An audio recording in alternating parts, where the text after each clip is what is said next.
Causes of the French Revolution. My first model represents the heavy taxation of the poor people, and we'll talk more specifically about that here shortly. Louis XVI became the King of France in 1774. When he came to the throne, France was in debt to Great Britain due to a previous war. That meant France's current economy was not well off.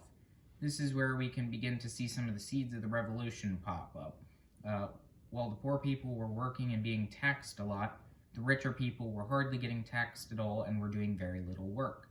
That, combined with the bad economy and food prices skyrocketing, led to poor people starving to death.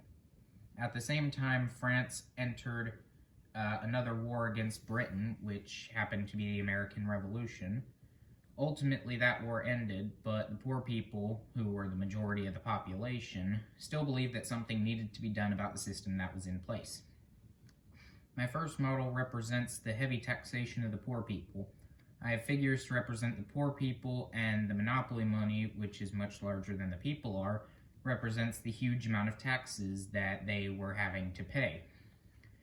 In 1789, tensions built up to the point where the poorer classes started their own government, which became known as the National Assembly.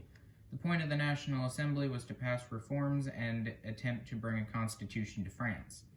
The king saw this and tried to shut it down, but the members of the National Assembly met at an indoor tennis court to take what is now known as the Tennis Court Oath.